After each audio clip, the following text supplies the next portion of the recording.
Um, Over the last couple of sessions, we've touched on a whole bunch of different topics, preparedness, risk, all kinds of different things. Tonight's discussion, as was previously said, is all about modern. What do you do in today's, very crazy world with all the things that are going on, driven by AI, driven by world events, driven by all kinds of different factors. So we're going to get into it. One of the things that's kind of unusual is we got a lot of Tonys on this panel. So in prepping, we were trying to figure out how do we distinguish between one Tony and the next Tony, and some of us are called Anthony if you're mad at us, and so on. We're going to have to work through that. It's a little bit of a puzzle, but we'll work through it. So let's get started. What I'd like to do is have each of the panel members just introduce themselves, and if your name is Tony, what you want us to call you tonight, and then we'll get into the questions that we've talked about. So let me start here with the first Tony. There we go. I think Caesar said you can call him Caesar, but you're Tony, and I'm good with Anthony. It's what my mama calls me and what everyone else at church call me. So I'm Anthony R. Wilkins. So when I say Anthony, I stick my R in there. So there, that's something you learn about me. So I'm a CIO and CISO for Cantex Continuing Care Network. We're a post-acute healthcare in Texas.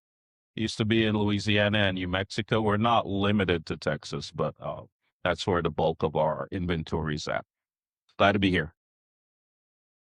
Good evening, everyone. My name's Micheal Anderson. I serve as the inaugural CISO for Dallas College, and I am incredibly thankful for this opportunity, thankful for our sponsors, and can't wait to get into the talk tonight.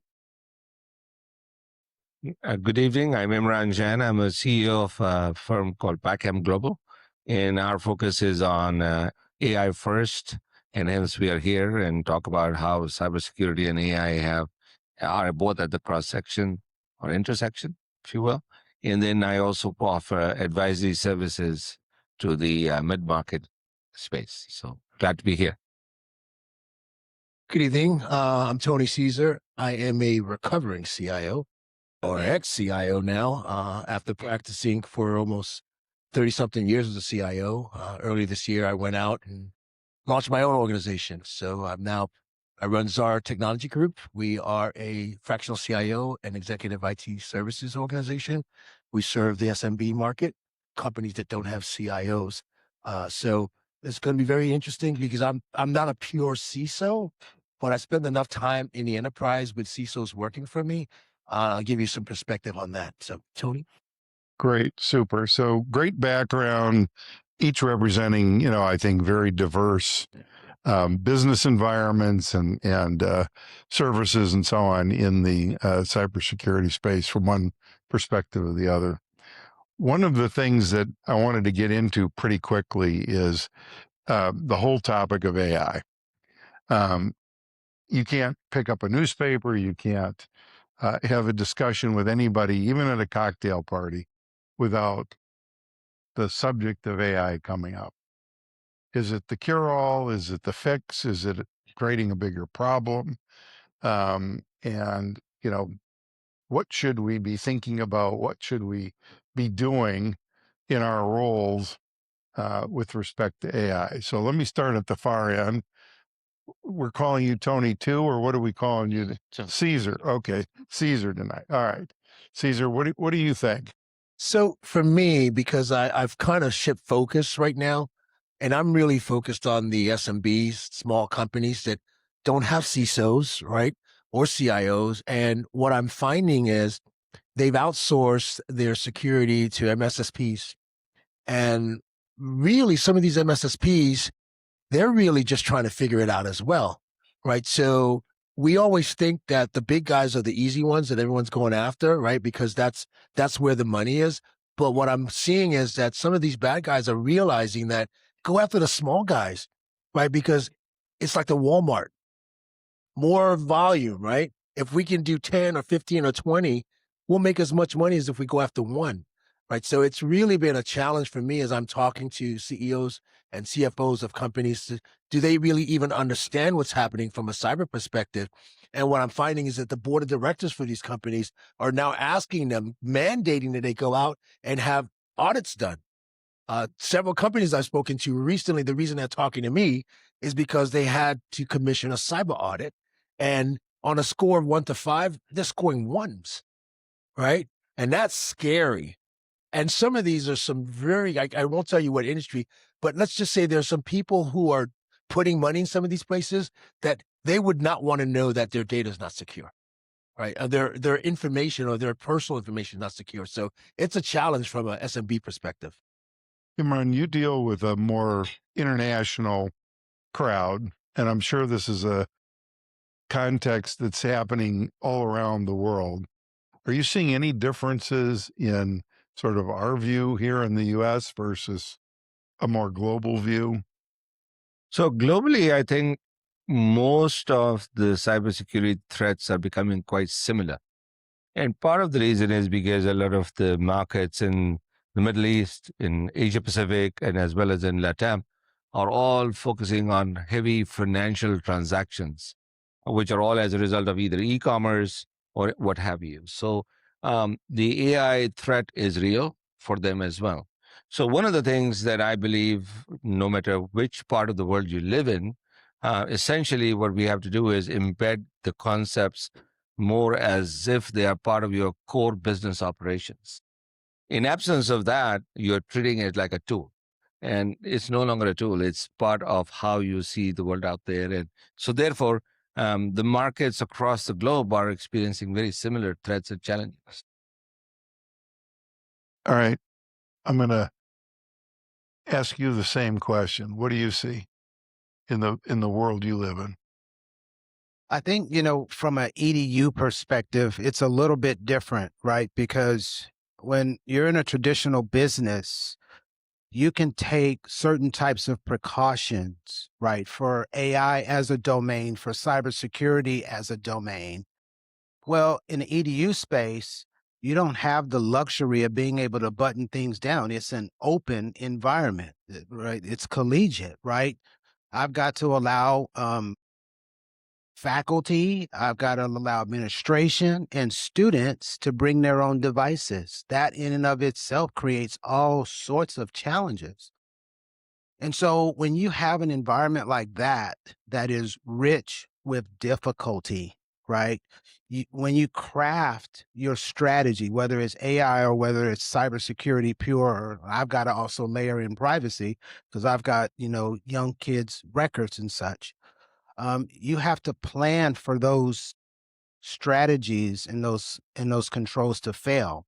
And I think that is one of the leading indicators of an organization who's going to be able to make it through this is one, if something bad happens and these group of tools that we have in place don't work, what are we going to do then? And already know and have practiced what we're going to do, right?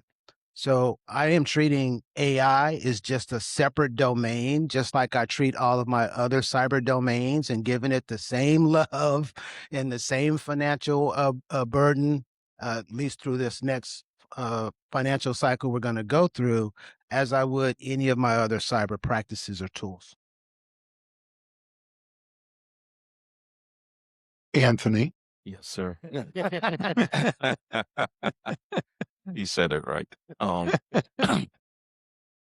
This is a good topic, right? And I've been immersed in AI since about 23. My board asked me to develop a strategy in 24.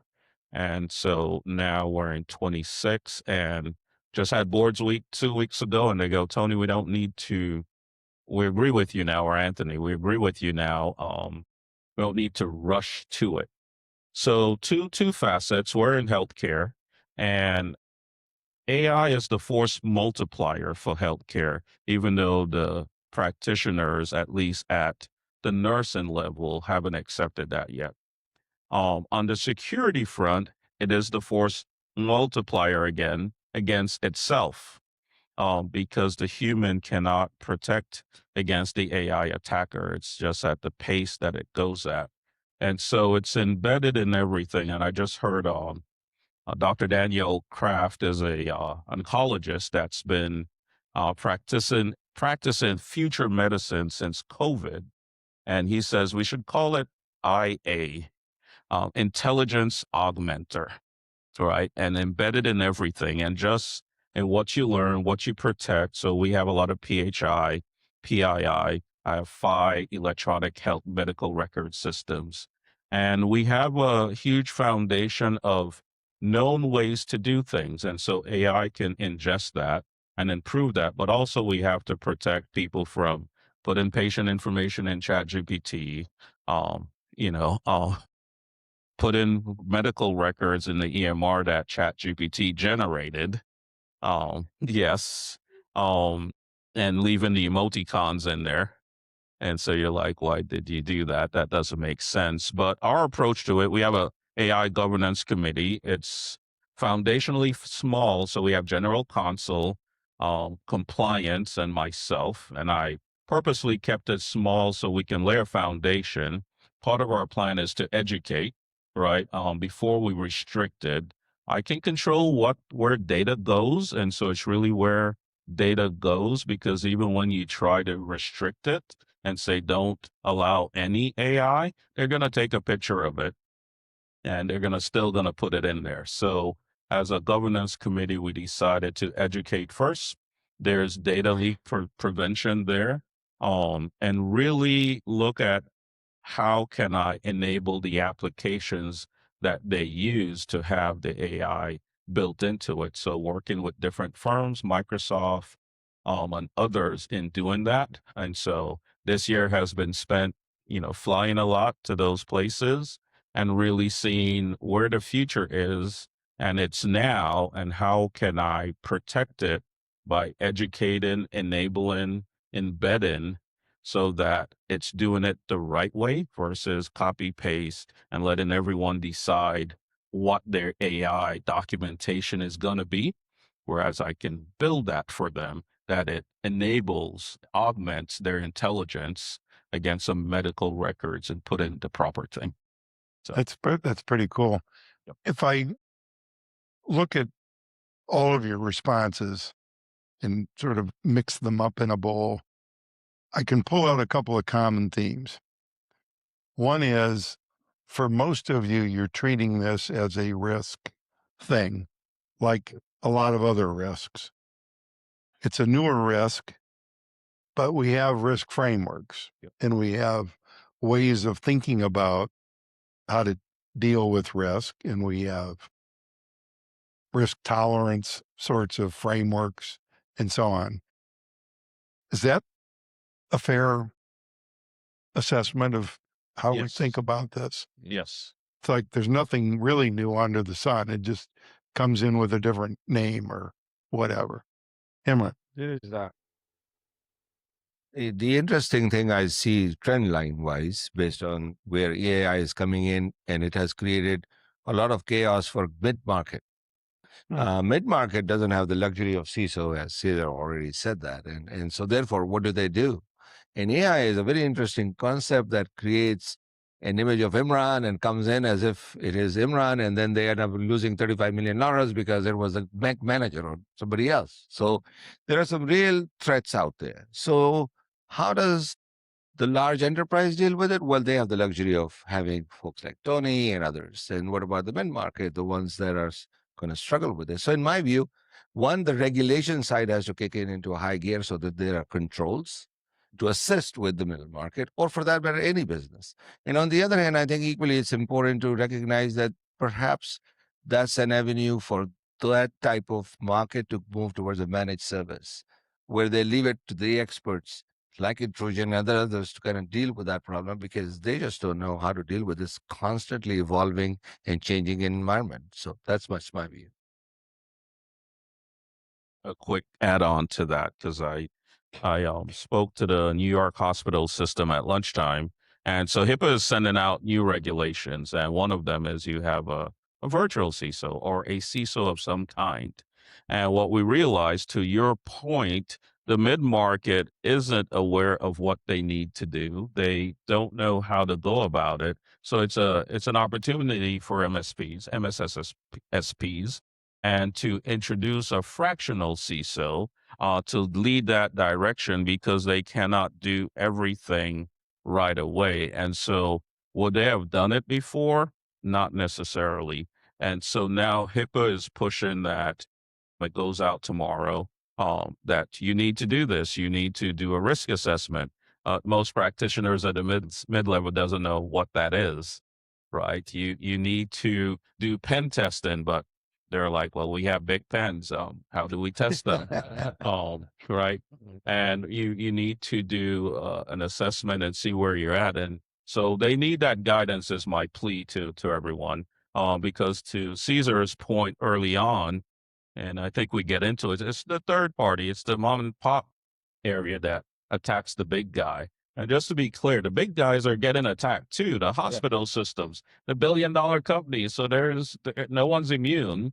However, they're going in through the small guys and everything. So Now you're getting a completely different audience, really, in some respects. You're dealing with a lot of young people who grew up with technology, take it for granted, may or may not like the controls that the institution gives them. Probably on the may not like side. But we all know if you make it hard, people are going to find workarounds. So how do you balance that in the context that you live in? So I've just enjoyed my 90th day there, so I'm still in discovery mode. So let me get that on the record. 10,000 hackers. But I do know from the first 90 days that we have students who want to test the controls. We have some students who have been successful at showing controls that have failed. And we have other students who are learning from the other students who were successful, and they are launching campaigns. So I don't have to go outside to test whether or not the controls are effective or not. I've got like 140,000 folks signing up, ready to go. But to answer your question, you know, being a CISO for greater than 10 years now, I have learned that I sort of sit in the middle as an advisor, right?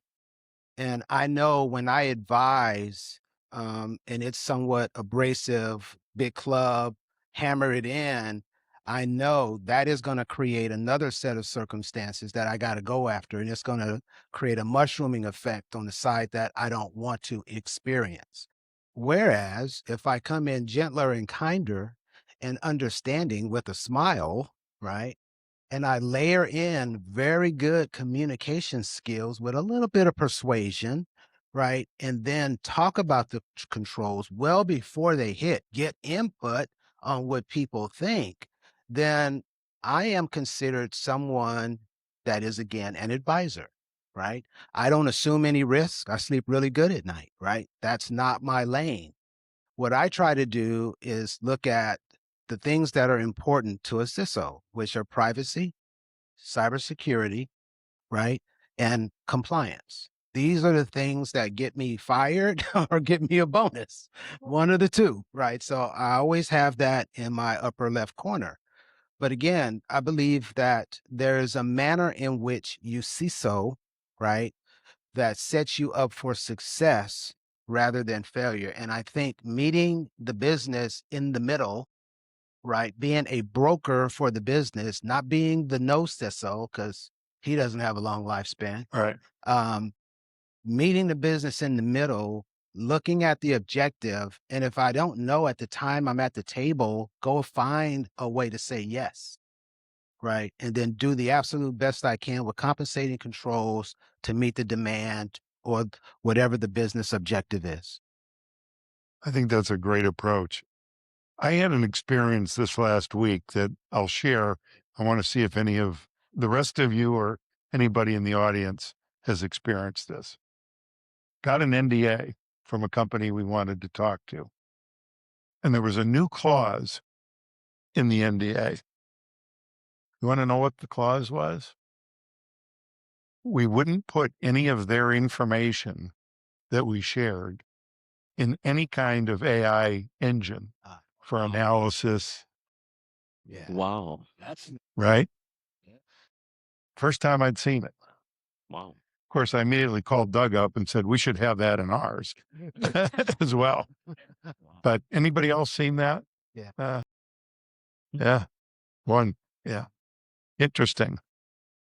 I'm not sure I fully understand what the concern was, because it wasn't like we were going to take gobs of, information from this company and do something with it. But to me, that was the leading edge of this, perhaps what'll be a trend in terms of contractual restrictions around the use of AI when it comes to partners or suppliers or other entities that you do work with. I almost think that's impossible to comply with in this day and age. And if I go back to your risk question, Yeah. when I was an operating CIO in my organization, risk was number one for me, right?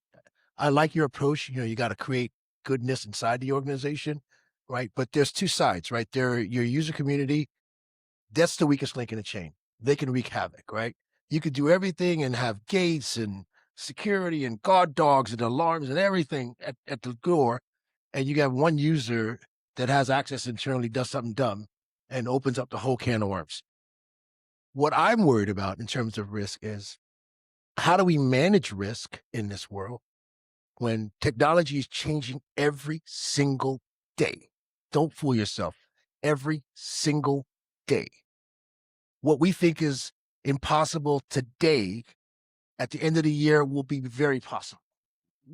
And we are deploying people still, in some instances, to try to secure and mitigate our risk.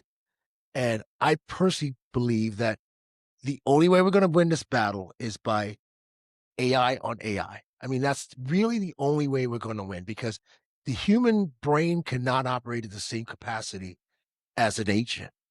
And when we talk about risk mitigation, I mean, I go to my clients right now and I say, listen, I can't guarantee you anything.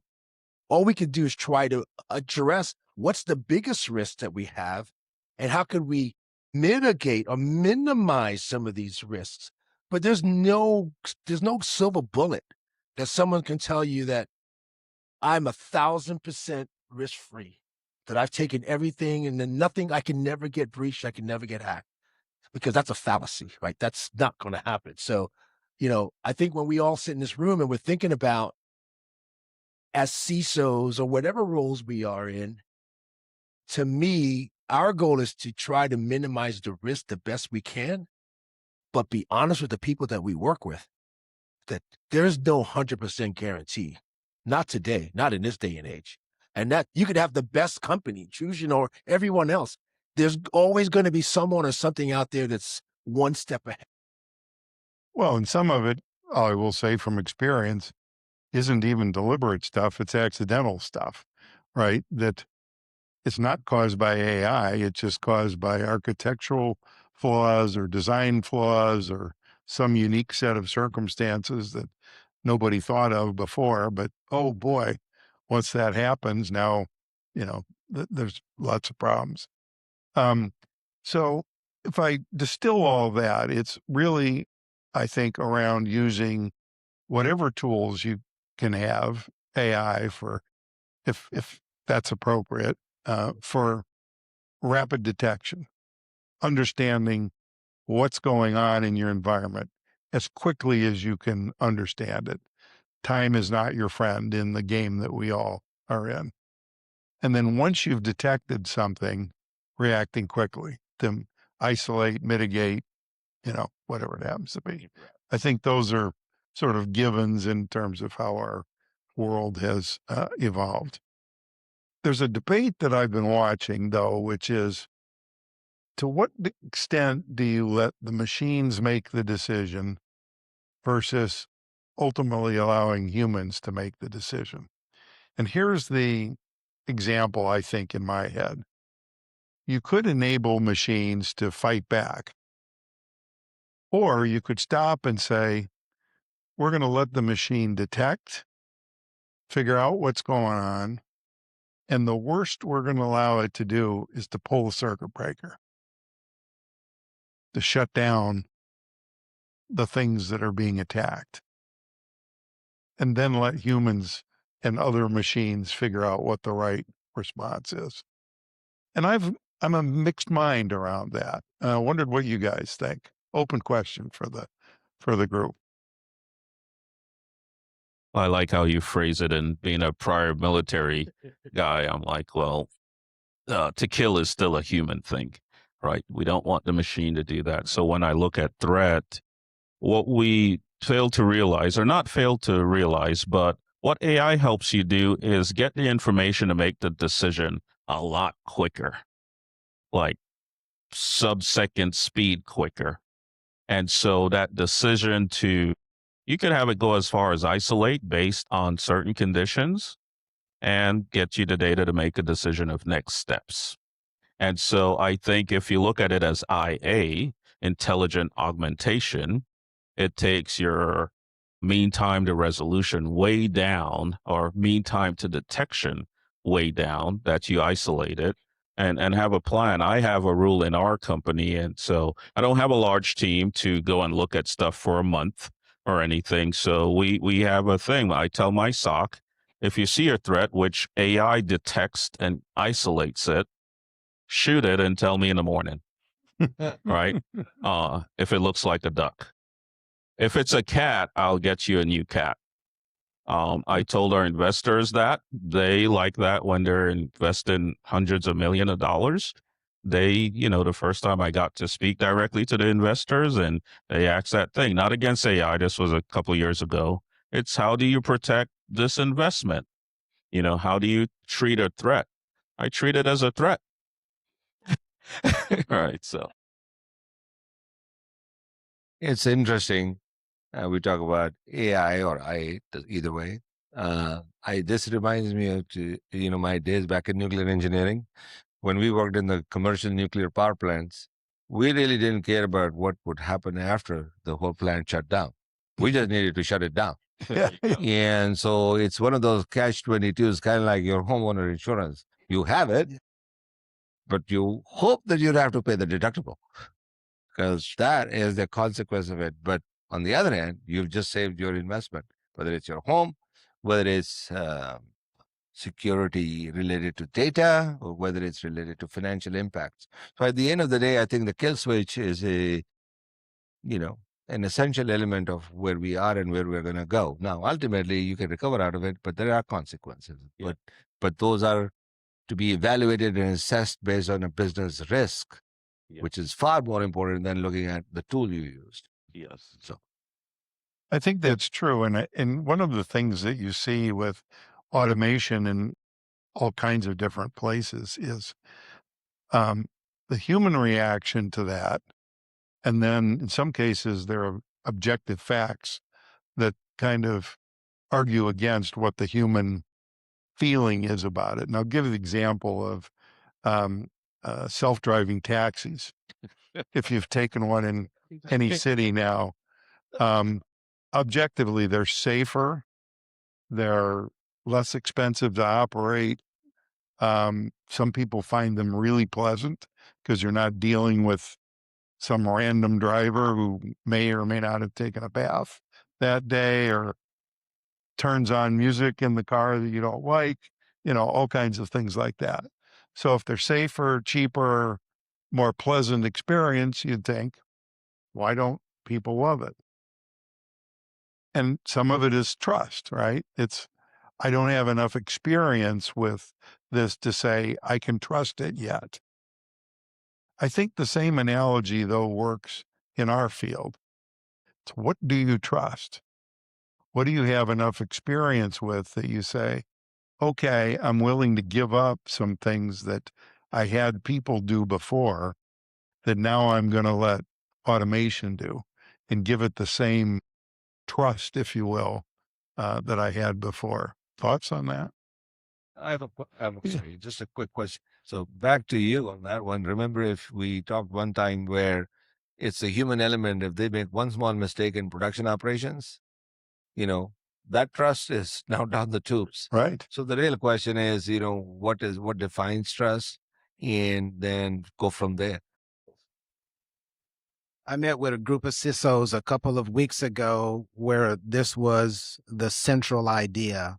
And what we learned through this think tank was that none of us felt that we have enough information at the moment to be able to allow agentic AI agents, agentic AI processes to go unsupervised right now, right?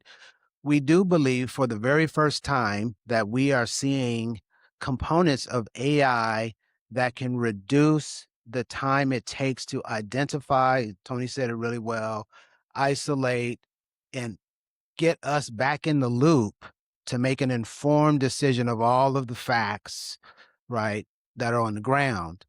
But, if I were to speculate, I think we're still 12 to 18 months out before we have enough information, before we have enough breaches, before we have enough unforeseen scenarios that we haven't even talked about yet take place, so that then we can back into a model that might be usable as a go forward strategy, but not presently. One of the things I worry about is the lack of, I'll call it, understanding of how things work at the sort of lower levels. And you've seen this in a whole bunch of different fields.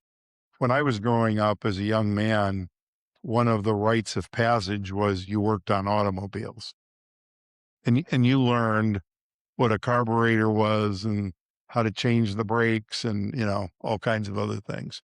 And you felt comfortable doing it once you learned those skills if you were into cars. Today's teenage boy, unless they're, really out there, there's not much you can do in the first place with a modern car without a degree in computer science or something. But there's also, as a result of that, a lot of young men I talk to have no idea how a combustion engine actually works, or, it's like you turn it on, you put it in drive, and, you go. I think we run the same risk to a certain degree in the technology fields that we're in. All of us grew up in an era where you had to learn how things worked to understand and then configure and operate and so on. And today, I think for a lot of rules, you don't need to know all that. A lot of what you can do through automation or through other tools. But when the what hits the fan, I think it still helps to have some of those fundamental skills. And I know that each of us has different size workforce and so on, but do you still test for those fundamental skills when you hire people in your org? And is it getting harder to find, or is it a problem we should worry about? It's a problem we should worry about, because if you do the test, they look at you crazy and they want a ton of money for very little, or they'll ask, aren't you going to train me on that? And I'm like, well, what's your purpose that we're paying you? So it is very difficult.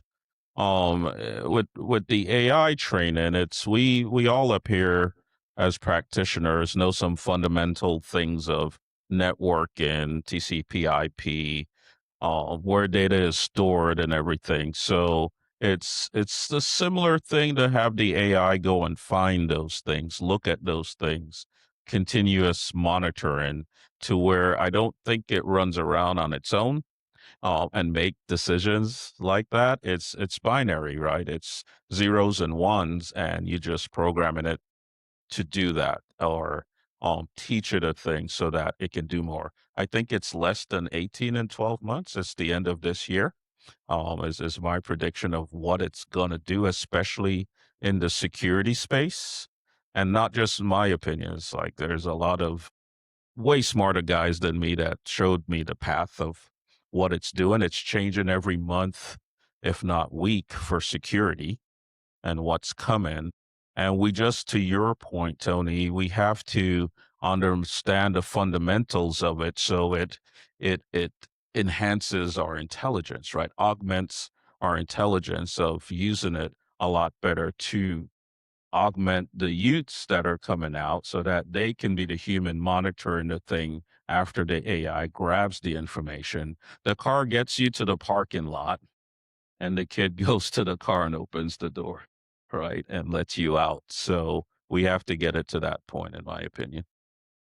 But let's face it, we have now, I'll say at least a second generation that grew up with YouTube University.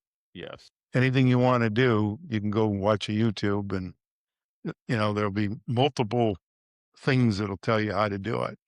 But it's spot knowledge, not contextual knowledge. Yeah. And that's what I worry about is that more contextual, nuanced set of stuff that you also need to solve some of these problems. Maybe we needed it when we came up. And, an old guy like me, I can say that. I'm looking at the university, and maybe you could chime in on this. My son goes to OU. He's a junior. He's in computer science. And I've been like, hey, what kind of AI classes are OU providing, offering? Just slim pickings. Because they're not even, it's moving so fast. The curriculum hasn't caught up yet. The curriculum has not caught up yet. Nope. So we're talking about when these kids who grew up on iPhones and iPads and all this technology, when they get out of school, right, and they come for their first job, and our expectation is they have some skill sets beyond the normal stuff that we learn in school. They don't have it because the schools can't even teach it. Now, the kids that are home, the ones that are not just playing on their phones and they're practicing with Claude or Gemini or ChatGPT or Perplexity or Canva, those are the kids that'll be able to come and tell you stories, right? But I tell you, my 21-year-old son is pretty smart. He's not playing with AI. The only reason he started playing with AI because my wife told him, hey, use Notebook LLM to help you study. And it was like, oh my God, Mom, that's the greatest tool ever. I mean, seriously. So I'm wondering why Dad didn't tell him. There you go. So I really feel, and again, I'm really passionate about this. I really feel that as much as I hate to say humans are creating a world where we're going to take ourselves out of a lot of the day-to-day stuff, we are doing that. Okay. And these LLMs are getting so damn smart, they're going to start training them damn selves. I was driving here, coming here, and I heard there was a scientist that was hired by a company to probe the LLM. They work for Biolab to see if the LLM would tell it how to create some sort of virus that could kill hundreds of thousands of people. And it did. It told them how to do it. And not only told them how to do it, it told them how to deploy it for maximum casualty. And this doctor was appalled, oh my God, we need to put guardrails around this, right? No shit, we got to put guardrails around it. But how the cat's out of the bag already? How do you put guardrails around something like that? Well, you build in stuff to tell the AI, well, you can't do bad things. Then they gave examples where you can fool it and say, hey, I'm the FBI and I need to know how the bad guys make this stuff. So you got to teach me how to make the stuff so I can ready, to defend against it. And what is my point? My point is, when we sit up here and we're thinking about our respective roles in the companies that we work for, and we're all the CISOs and CIOs, it's going to be 10 times, 100 times harder every month because the bad guys are out there. They have no guardrails. They have no compliance. They have no governance, right? There's nobody monitoring them, telling them you can't do that. They spend 24 hours a day trying to figure out how to defeat everything that we put into place. We've got to take the same approach. We got to start fighting fire with fire, not people with fire. It's not fire trucks and water anymore. It's got to be fire with fire. I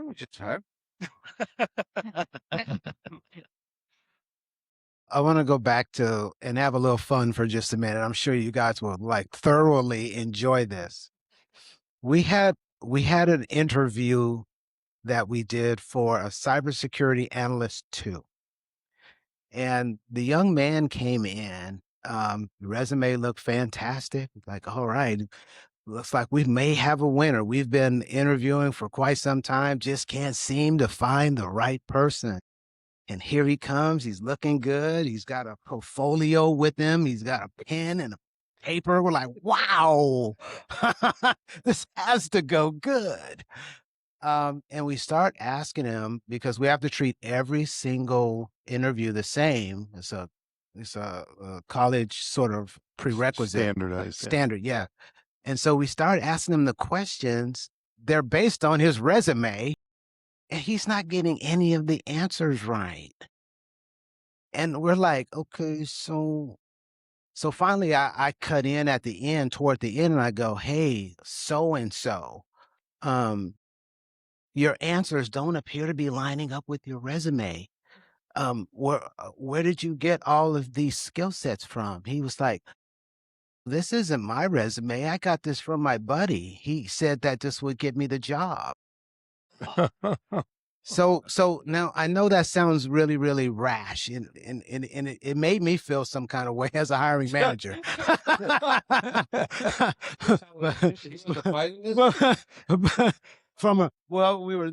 This was first stage. So I only say that to go, the generation that's coming up now is not cut the same way we are. No. Right? They're radically different, right?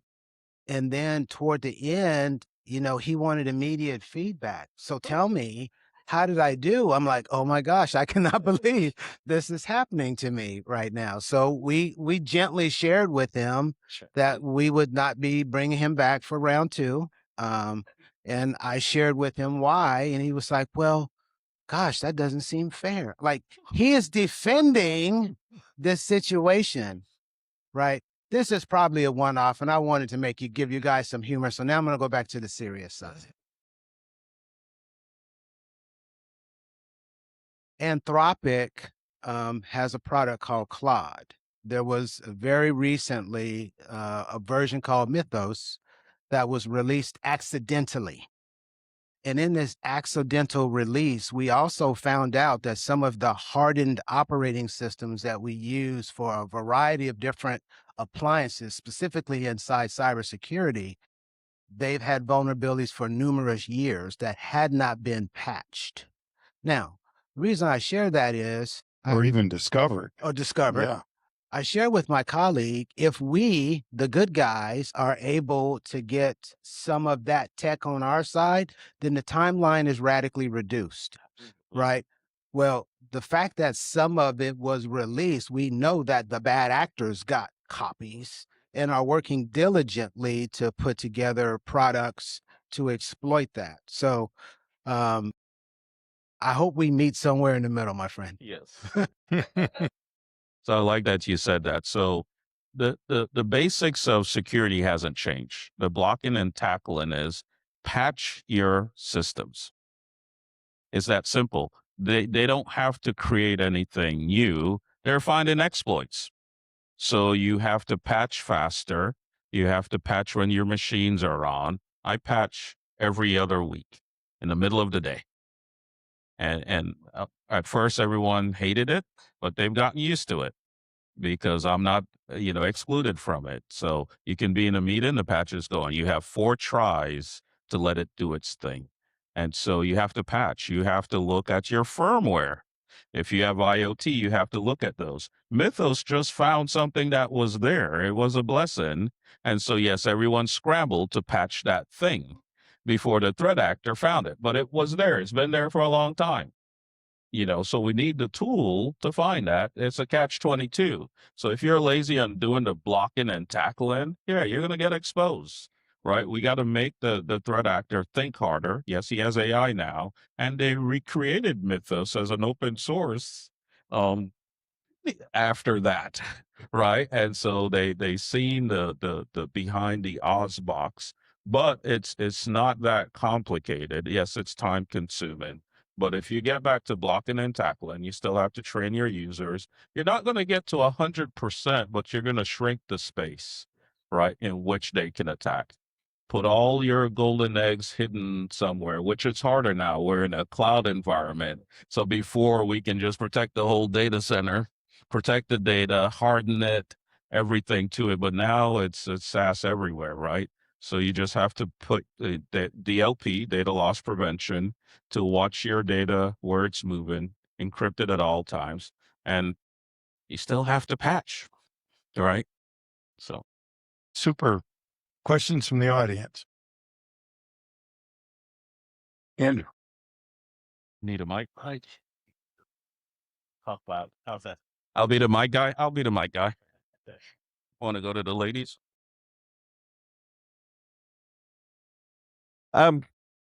This is fairly easy. One of the problems I run into in the SMB market, especially, is the reliance and the belief that compliance equals safety.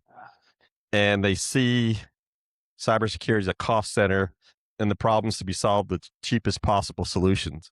What are you doing to kind of break that paradigm in your work? Yeah, okay. I'll share. Oh, there you go. That's actually an easy, not easy. It's an easier thing to discuss, like, because compliance is not security. No. Compliance is not safety, right? Compliance is that, hey, we've got a document. It's architected to say XYZ, and everybody is moving to the beat of XYZ. But my front door is still wide open, right? So again, you do risk-based approaches. That's the approach. You take a risk-based approach. What is the cost to this company if we were breached? Right? What is the most important asset that we have? Whether it be a data asset, whether it be something within our four walls, then you score it. And at some point in time, when you come up with that risk matrix, they can say we have compliance. Then you say, does your compliance document mitigate these risks? 9 times out of 10, the answer is no. So then that's where someone like Intrusion comes in, where you can, but then you have to come with a value discussion, right? We never talk about ROI. ROI is dead. I don't talk about ROI because ROI is just an accountant going pennies on a dollar, pennies on a dollar. It's value-based conversations you should be having with your clients. And how do you demonstrate value? In this instance, you mitigate risk. We're here to bring value to your organization by drawing down on this risk matrix. And maybe step one is helping them build the risk matrix, because maybe they don't even know what a risk matrix is. They don't. A little bit of an add-on to that, a very subtle point of view. On a lot has been said on that. I think it has to do with that risk needs to be financial risk first. And I think the cost of tools, and we get into that, and then we talk about the gaps. But I think between the risk that comes from the loss of revenue is the same. It creates the same impact for everybody. It doesn't matter how big of an organization you are, where the CFO says, how can this be? But on the other hand, a small business owner lost all my, wealth or whatever I was trying to generate out of that. So I think part of this is the realization of the business impact. And I think the other part of it is really focusing on the gaps that we create between that business risk that we avoid or ignore, and the fact that on the execution side, we have operational issues that we don't solve for. So it goes from both directions, right? Not recognizing the business risk and also not fulfilling the operational gaps, which I think create a lot more problem, and it's just a challenge there then altogether. Just to add to that is speak more to the business leaders and ask them, where's their data, how is it protected, and if you let the business leader drive that, and I agree with them, compliance and security, two different things, and compliance is not safety. So it's just complying to Caesar's comments. But get to the business leaders, and I think they're more open today. Get to the CEO, CFO, and ask them, where's your data? And how much risk can you tolerate if Channel 5 knocks on your door? So there. So I get an opportunity to do a lot of vCISO work also. And what I find is that when I frame it from a resilience perspective, again, I'm the guy who says, even if you have controls, what if they fail, right? When you talk about a resilience story, you have to know what you're going to do when said thing happens. And you have to also make the assumption that it's just a matter of time, not if, when. And I believe that when I approach senior leaders with that framework, right, they are much more open to think more holistically about cybersecurity, not as a cost center, but as a value add to preserve their business, their identity, and their reputation. Can I do my attempt at funny, like you did the funny earlier? Can I do an attempt at that? I won't do the Mike Tyson voice, but Mike Tyson always said everyone has a good plan until they get hit in the face, right? So compliance is the plan, security is when they got hit in the face. Yeah. So Holding that one in your back pocket. no, Part of my job is to get us out of here on time. Oh, We're that- a little late. But I want to nominate question back there. Imran. I'll come to you. I want to nominate Imran for the best hat on the panel. Yes. Concurrence in the crowd. All right. So real quick, I know we got to get out of here on time. This is a question I love to ask.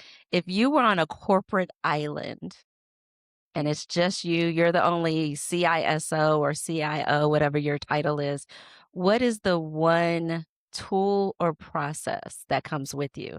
Not looking for names of tools, just what it does. So what's the one tool or process that comes with you on the island? Tool or process? I got the communication plan. I would have said education. I would say the exit plan. Very easy. The water desalination plan. Because you got the water, you're done. I got one. I got another answer.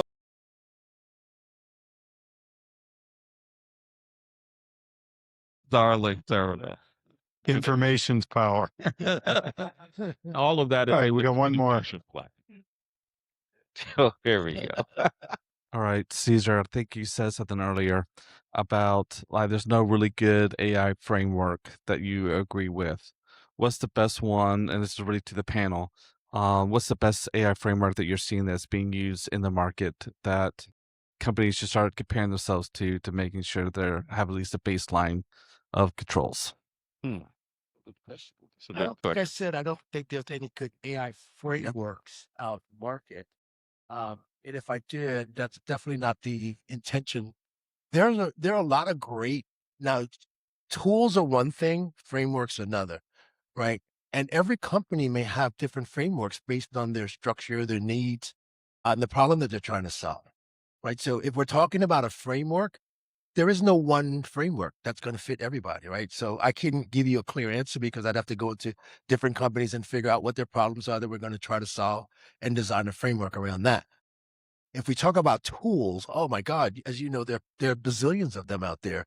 You know, take your pick, right? I know companies right now are investing in cloud code, right? But they're doing it in a way, the bigger companies, not even the small companies, bigger companies are doing it in a way that they have decentralized teams working on different projects. Not even from a standpoint of, hey, we're all working towards one common goal, because they're letting people play and figure out. They're spending $20,000, $30,000 a month on tokens, right? Just to get the feel. But those are the big guys. The small guys, they got three resources. They got money, they got people, they have time, and they have limits on all three of those resources. So if they're going to invest either money or they're going to invest people or any time, you have to have a clear line of what it is that we're doing, what problem we're solving, and what value we're going to be creating, right? So I don't think fraud architecture was my statement. So I think the concept of framework, as well as it should be defined on a case-by-case basis, there are fundamentals to every framework that needs to be adhered to, right? So Anthony, and Senior Tony and Caesar, they've all said, you got to have, the Mike Tyson analogy, if you will. So you have to have the essentials taken care of. And then the rest of it is really up for figuring out what exactly the business needs. But I would say at the end, it's AI versus AI. It's kind of like the spy versus spy story, We have to have the AI first as part of the framework. Let's just focus on that. NIST has an AI framework. Mm-hmm. If you're US based, if you're global, there's ISO 42001. They have a framework as well. That's what I was going to tell them, is to go to 42001 as the governance framework. And I think it's NIST 871 or something. All right. Thank you very much. I enjoyed it. It was a great conversation in my view. Appreciate you all sticking with us. Thank you to our audience, and we'll see you soon, I hope.